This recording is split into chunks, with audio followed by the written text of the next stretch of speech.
tersiar kabar bahwa Tesla enggan membangun pabrik mobil listriknya di Indonesia. Terkait hal ini, Direktur Eksekutif Indef Tauhid Ahmad mengatakan, terdapat beberapa hal yang membuat Tesla lebih memilih melakukan investasi di India. Pertama, soal biaya investasi yang akan dikeluarkan Tesla di India jauh lebih murah, menjadi alasan mengapa Indonesia gagal terpilih. Termasuk perihal ekosistem investasi nasional yang dinilai kurang bersahabat, membuat beberapa investor global masih enggan untuk menanamkan modalnya di tanah air. Iklim pajak juga menjadi salah satu pertimbangan Tesla memilih India. Menurutnya, iklim pajak tidak sekedar soal tarif, melainkan soal kemudahan serta birokrasi yang lebih cepat dan mudah. Alasan lainnya adalah soal tenaga kerja. Industri kendaraan listrik di India telah jauh lebih berkembang dibandingkan di Indonesia. Alhasil, tenaga kerja di India memiliki kemampuan yang lebih dibandingkan di Indonesia, yang baru memulai perkembangan industri kendaraan listrik. Sebelumnya, Deputi Bidang Koordinasi Investasi dan Pertambangan Kementerian Koordinator Bidang Kemaritiman dan Investasi Septian Harisetio memastikan negosiasi dengan Tesla tetap berjalan. Sepenting apa investasi Tesla di Indonesia? Bagaimana dampak terhadap citra Indonesia sebagai negara tujuan investasi saat Tesla urungkan niatnya membangun pabrik mobil listrik di dalam negeri? Simak ulasannya hanya di Market Review.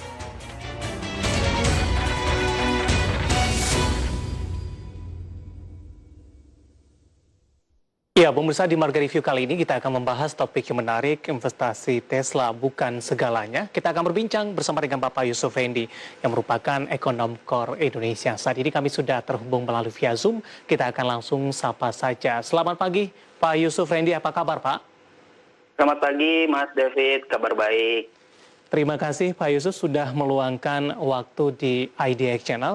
Terkait dengan investasi Tesla di Indonesia, ini sempat menjadi pemberitaan hangat dalam beberapa pekan terakhir, di mana Tesla dikabarkan memilih India sebagai investasi untuk pabrikan dari mobil listrik mereka, Pak Yusuf. Bagaimana Anda melihat kondisi ini, Pak, sesuai juga dengan pemberitaan yang berkembang sampai sejauh ini, akhirnya Tesla memilih India?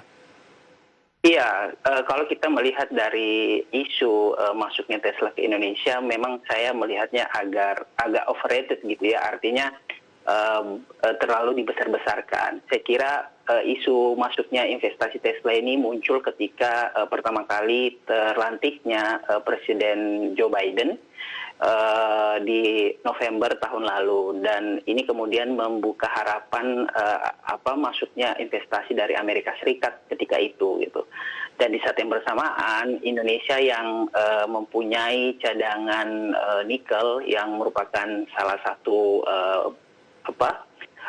komposisi untuk pembentukan baterai mobil listrik itu cukup besar gitu di Indonesia. Nah, kemudian harapan ini kemudian muncul dan terus terekstrapolasi gitu ya, isunya semakin membesar. Nah, hanya saja kalau kita melihat dari secara detail gitu ya, memang ada beberapa hal yang saya kira kita perlu mengerti kenapa kemudian kenapa Tesla kemudian memilih India dibandingkan Indonesia gitu. Nah, kalau kita cermati bersama bahwa Tesla ini adalah kendaraan listrik ya, yang tidak hanya isunya itu kemudian tidak hanya berdasarkan penggunaan baterai misalnya saja yang saat ini sering dibicarakan, tetapi juga yang perlu kita ingat bahwa Tesla ini juga mempunyai komponen lain dari komposisi kendaraannya. Salah satunya adalah penggunaan AI ya, Artificial Intelligence atau komputer yang memungkinkan pengemudi untuk bisa bersantai di dalam mobil, kemudian nanti mobil bisa berjalan sendiri gitu. Nah, kalau kita berbicara masalah AI, terus kemudian berbicara computer science, kita ujungnya harus mengakui bahwa dalam hal ini kemudian India sebagai salah satu negara dengan SDM ya, yang memproduksi SDM di bidang AI, computer science itu yang besar di dunia, itu kita harus akui lah keunggulan mereka gitu. Sehingga atas dasar itu saya kira menjadi wajar kemudian Elon Musk menyatakan bahwa mereka lebih condong untuk memilih India untuk pengembangan produksinya gitu. Nah, tetapi kalau menurut saya sebenarnya ada semacam tanda kutip ya, untungnya juga saat ini Tesla kemudian tidak jadi membangun pabrik secara keseluruhan di Indonesia. Kenapa saya katakan demikian? Karena bagaimanapun juga kendaraan listrik ini adalah kendaraan yang sifatnya sangat berbeda gitu ya dengan kendaraan konvensional pada umumnya. Dan seperti yang kita tahu bahwa di Indonesia sebenarnya industri otomotif adalah industri yang relatif maju gitu ya, merupakan salah satu industri yang strategis gitu. Nah, tentu dengan dibatalkannya atau tidak jadinya Tesla kemudian berinvestasi di dalam negeri, ini kemudian bisa memberikan ruang bagi pemerintah untuk setidaknya menyusun rearrange kebijakan pengembangan industri otomotif di dalam negeri. Karena ketika misalnya industri otomotif itu kemudian terganti otomotif yang konvensional menjadi otomotif yang listrik, tentu ada beberapa komponen atau industri turunan dari otomotif yang hilang karena beberapa komponen di mobil konvensional itu tidak terikut di komponen mobil listrik yang yang dikeluarkan oleh Tesla. Jadi saya kira itu ya alasan kenapa kemudian Tesla memilih India dibanding Indonesia, dan saya kira semacam keuntungan tanda kutip yang bisa dilakukan pemerintah saat ini. Pak Yusuf, ada hal yang menarik ini Pak, ketika dari bergulirnya pemberitaan Tesla akan berinvestasi di Indonesia. Sementara di sisi lain, sebelumnya Elon Musk sudah melakukan koordinasi jauh-jauh hari dengan India begitu. Kemudian juga di sisi lain, India juga sudah melakukan berbagai macam persiapan jauh-jauh hari. Sementara Indonesia ini baru melakukan persiapan, Pak Yusuf. Pemberitaan dari kesiapan India tampaknya juga minim, dan masyarakat Indonesia menilai beberapa waktu yang lalu tampaknya dengan sumber daya nikel yang cukup besar, Indonesia menjadi satu-satunya pilihan begitu. Nah, ketika Elon Musk memilih India, ini salah satu merupakan keterkejutan juga bagi masyarakat Indonesia. Bagaimana Anda melihat ini dengan detail? India sudah melakukan persiapan jauh-jauh hari di luar dari sumber daya alam kita miliki, maka mereka wajar dipilih oleh Elon Musk begitu. Iya, saya kira memang ekspektasinya terhadap investasi Tesla di Indonesia yang digulirkan ya, yang berkembang di masyarakat cukup besar, karena bagaimanapun juga Tesla kemudian mobil listrik adalah komponen futuristik yang dinilai masyarakat itu tentu akan menguntungkan bagi Indonesia, dan saya kira juga kita sepakat bahwa tidak hanya masyarakat, pemerintah pun menilainya seperti itu. Nah, saya kira ini kembali lagi kepada bahwa tidak hanya Indonesia yang kemudian tanda kutip bertarung ya dengan tidak hanya Indonesia yang bertarung untuk merebut investasi. Mereka harus bersaing dengan negara-negara lain yang kemudian mencoba menarik investasi, apalagi kalau kita berbicara konteks misalnya setelah pandemi, tentu beragam negara mendorong agar banyaknya investasi masuk ke mereka gitu. Dan saya kira untuk kasus India memang pertimbangannya tidak hanya masalah yang tadi sudah saya sebutkan, masalah sumber daya manusia, tetapi juga kesiapan ataupun iklim investasi yang dinilai relatif lebih baik, lebih stabil gitu ya. Seperti yang kita tahu bahwa sebelum pandemi terjadi, kalau kita perhatikan bahwa pertumbuhan ekonomi India itu relatif lebih tinggi dibandingkan Indonesia gitu. Dan kalau kita berbicara prospek, tentu ini merupakan sesuatu yang baik gitu. Yeah. Nah, kalau kita sambungkan misalnya dengan pandemi, prospek ekonomi India untuk pulih lebih cepat itu juga berpeluang lebih besar terjadi di sana dibandingkan kemudian di Indonesia. Karena Pak Yusuf, artinya ini cukup kompleks ya Pak ya, pertimbangan-pertimbangan yang dilakukan oleh Tesla untuk memilih dari India begitu. Banyak sekali berbagai macam pertimbangan, tidak hanya semata-mata kesiapan dari sumber daya manusia, kemudian juga jumlah dari komoditas yang dimiliki. Menarik Pak Yusuf, Randy, kita akan jeda terlebih dahulu, nanti kita akan lanjutkan di mana ini pemerintah Indonesia masih berlanjut nih Pak untuk melakukan nego untuk dari investasi ISS ini. Nanti kita juga akan bahas, kemudian juga saya juga tertarik. Anda tadi mengatakan ada dampak positif juga, artinya pemerintah akan melakukan evaluasi untuk next investor dari kendaraan mobil listrik. Kita lanjutkan nanti Pak Yusuf Rendy dan pemirsa bersama kami. Market Review akan segera kembali sesaat lagi.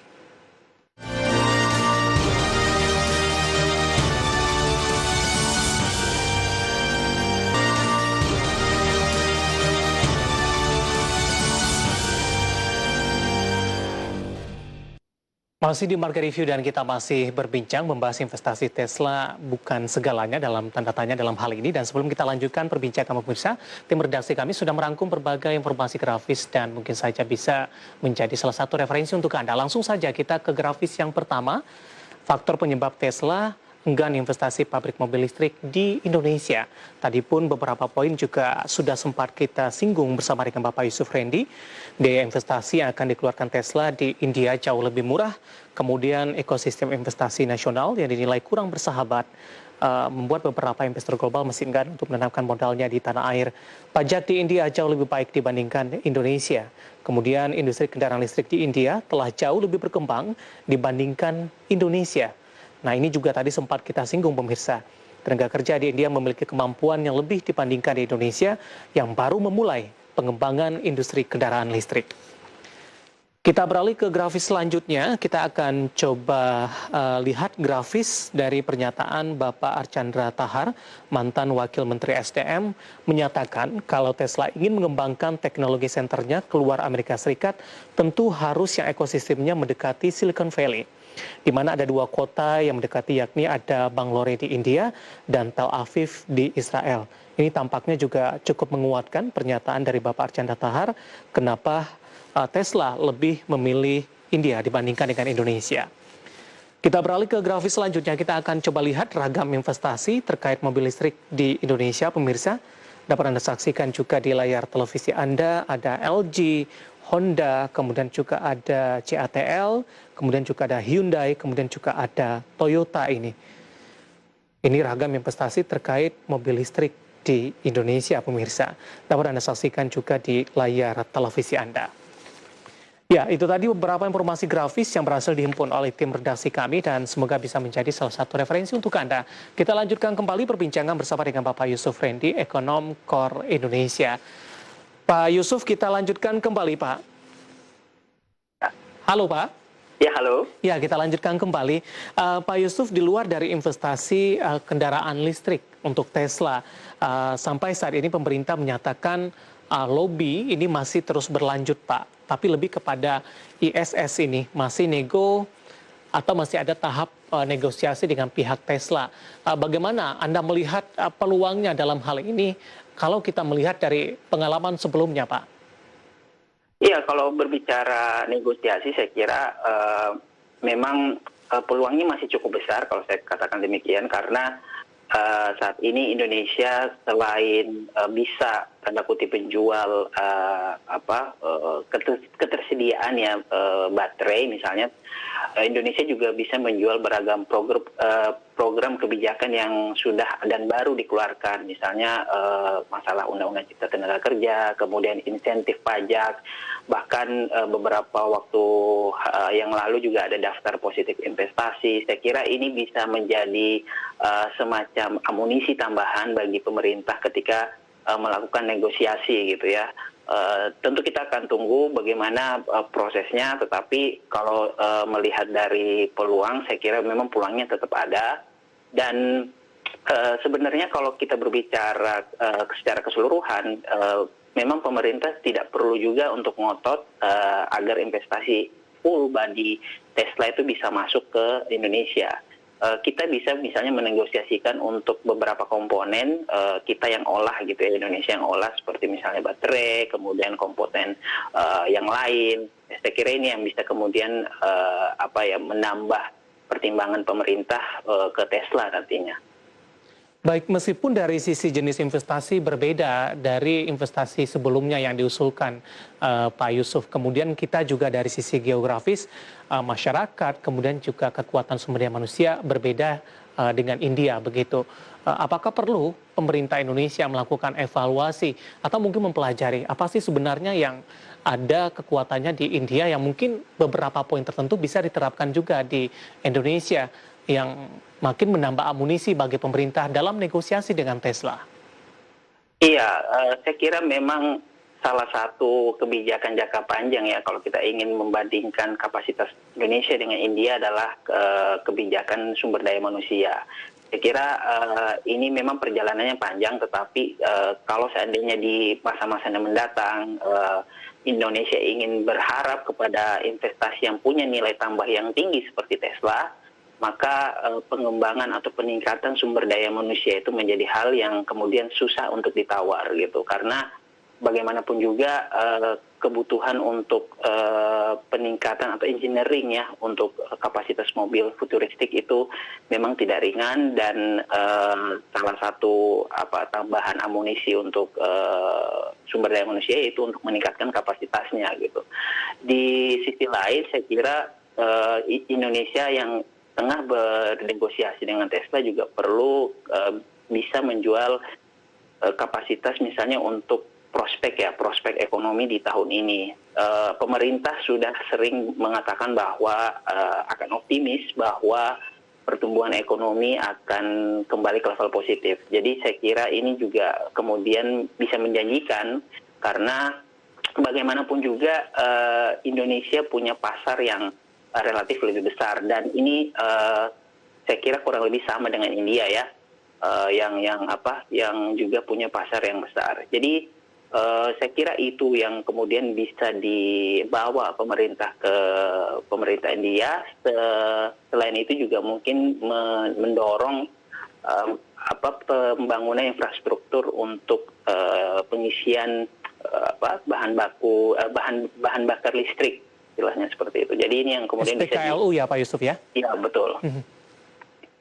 Baik, kalau kita berbincang terkait dengan Tesla, apakah Tesla adalah segalanya dalam hal ini? Bagaimana kita peluang Indonesia dengan investor lainnya?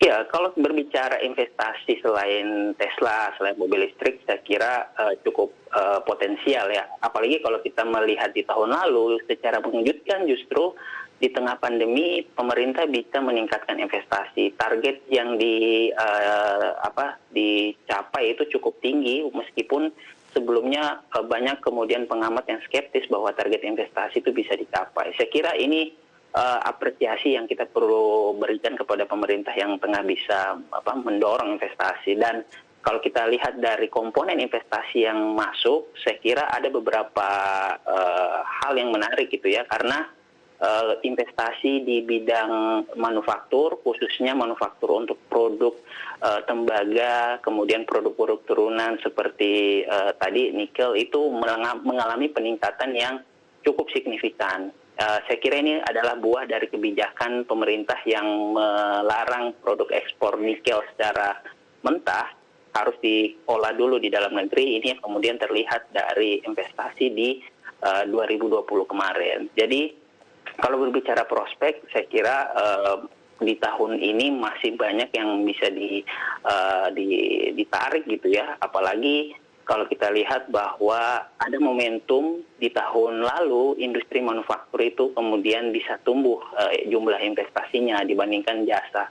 Dalam konteks pemulihan ini tentu bagus, dan kalau kita lihat beragam industri manufaktur juga sudah disediakan ya beragam insentif yang ditawarkan oleh pemerintah. Misalnya ada kawasan industri yang baru, kemudian ada skema insentif pajak yang baru, skema cipta tenaga kerja yang baru gitu. Jadi saya kira kombinasi ini yang kemudian bisa menambah ya investasi di luar kendaraan listrik seperti Tesla. Pak Yusuf, selain Tesla masih banyak perusahaan-perusahaan lain yang bergerak di bidang yang sama, meskipun Tesla dari sisi nama, dari sisi kepopuleran ini memiliki nilai atau gengsi tersendiri begitu Pak.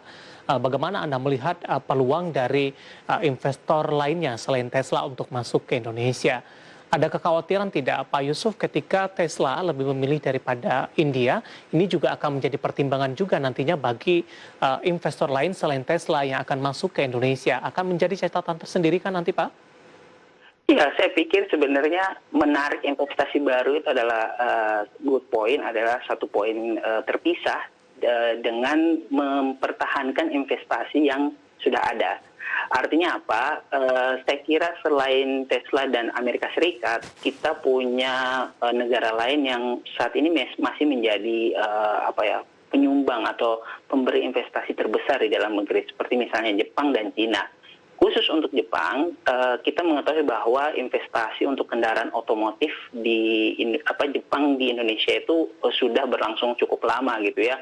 Dan ini yang kemudian mendorong Jepang sebagai salah satu negara investor terbesar di Indonesia.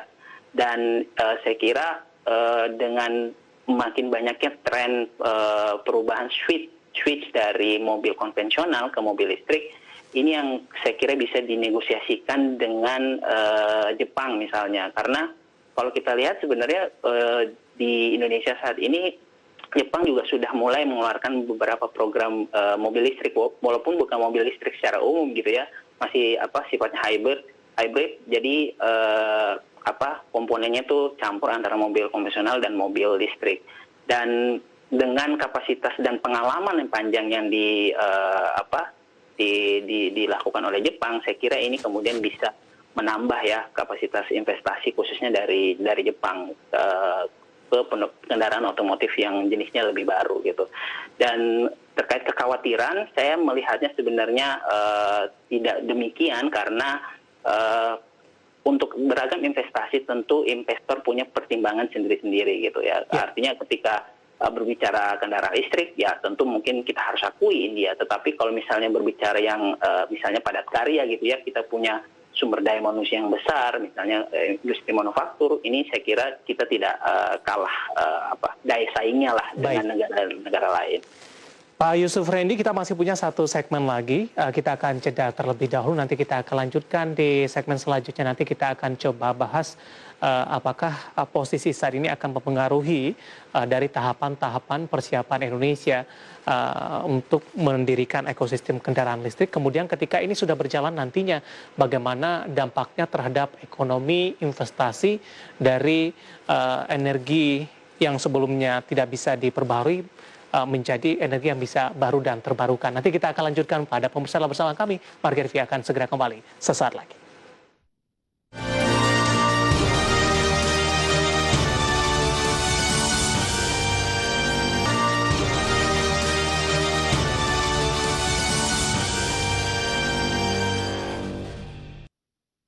Terima kasih untuk Anda yang masih bergabung bersama kami di Margaret Review, dan kita masih berbincang bersama dengan Bapak Yusuf Rendy yang merupakan ekonom core Indonesia.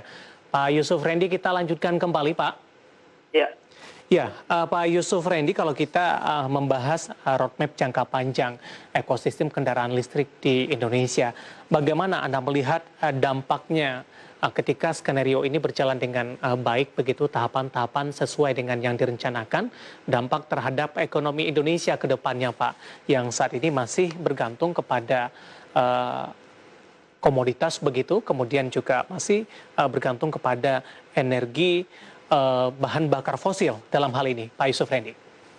Iya, saya kira secara umum Indonesia dan banyak negara lain tengah berupaya untuk menurunkan energi gas fosil ya, yang selama ini memang menjadi concern terhadap kerusakan lingkungan, tidak hanya di Indonesia tetapi juga di negara lain. Jadi dengan adanya roadmap ini, saya kira Indonesia dipandang bisa berkomitmen terhadap menjaga kelestarian lingkungan di dalam negeri maupun juga secara global. Dan kalau berbicara konteks ekonomi, tentu ini merupakan switch yang sangat bagus, karena seperti yang kita tahu bahwa selama ini Indonesia tengah terus bergantung terhadap produk-produk ekspor ataupun industri komoditas dengan nilai tambah yang rendah. Dan ketika ada roadmap ini, saya kira ini kemudian secara bertahap bisa mendorong ya nilai tambah dari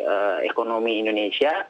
Dan ketika misalnya ini sudah terjadi, ini ada efek multiplier yang kemudian bisa terjadi, karena tentu industri apalagi kita berbicara industri kendaraan listrik merupakan industri yang prospektif dan ini bisa menimbulkan timbulnya investor-investor turunan ya dari produk mobil listrik ini. Nah, tetapi saya kira salah satu poin catatan terkait pengembangan roadmap kendaraan listrik ini adalah konsistensi pemerintah yang kemudian nanti akan diuji gitu ya, karena salah satu tantangan dari pengembangan kebijakan di dalam negeri adalah itu tadi seringkali kebijakan itu berubah-ubah gitu, karena yang paling dekat kita lihat misalnya beberapa hari yang lalu pemerintah mengeluarkan kebijakan PPNBM misalnya untuk kendaraan, tetapi kendaraan itu adalah kendaraan yang sifatnya gas buangnya lebih besar gitu ya. Saya kira ini kemudian menjadi tidak koheren, tidak konsisten dengan kebijakan pemerintah untuk mendorong penggunaan mobil dengan kendaraan mobil dengan emisi gas yang lebih rendah gitu. Dan ini yang kemudian saya kira perlu evaluasi dalam penyusunan roadmap di kemudian hari gitu. Dan hal lain juga yang tidak boleh dilupakan adalah penyediaan infrastruktur.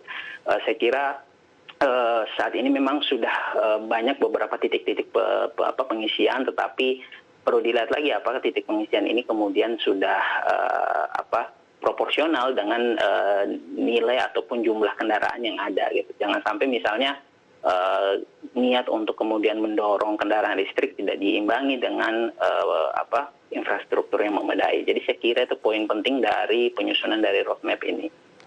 Baik, dalam hal harga juga penting tidak Pak Yusuf Rendy?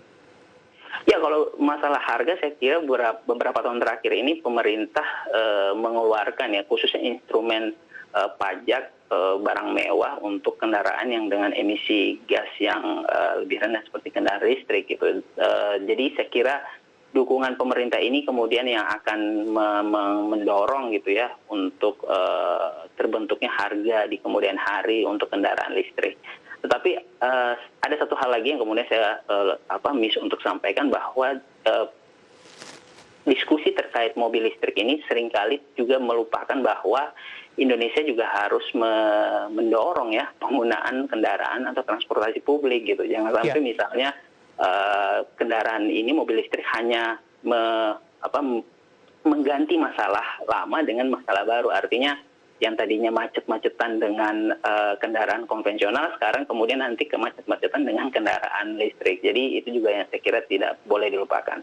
Terkait balik lagi ke masalah harga, saya kira ini yang sudah dilakukan pemerintah, masalah harganya dengan cara instrumen PPNBM dan juga saya kira di kemudian hari juga akan ada instrumen tambahan lainnya ya, misalnya mungkin impor bahan baku yang dipermudah dan juga penyediaan infrastruktur energi yang ada gitu untuk industri kendaraan listrik ini. Baik, Pak Yusuf Rendy, waktu kita cukup terbatas, Pak. Terima kasih sudah bergabung bersama kami dan yang semoga kita bahas bisa menjadi referensi bagi pemirsa IDX Channel. Terima kasih Pak Yusuf Rendy, sehat selalu Pak. Ya, sama-sama, sehat selalu Mas. Terima kasih ada Bapak Yusuf Rendy, Ekonom Core Indonesia. Kita akan jeda terlebih dahulu pemirsa dan tetap di tempat Anda, karena setelah ini Market Review akan segera membahas topik yang berbeda, mengulik perlakuan perpajakan bagi YouTubers. Market Review akan segera kembali usai jeda berikut ini.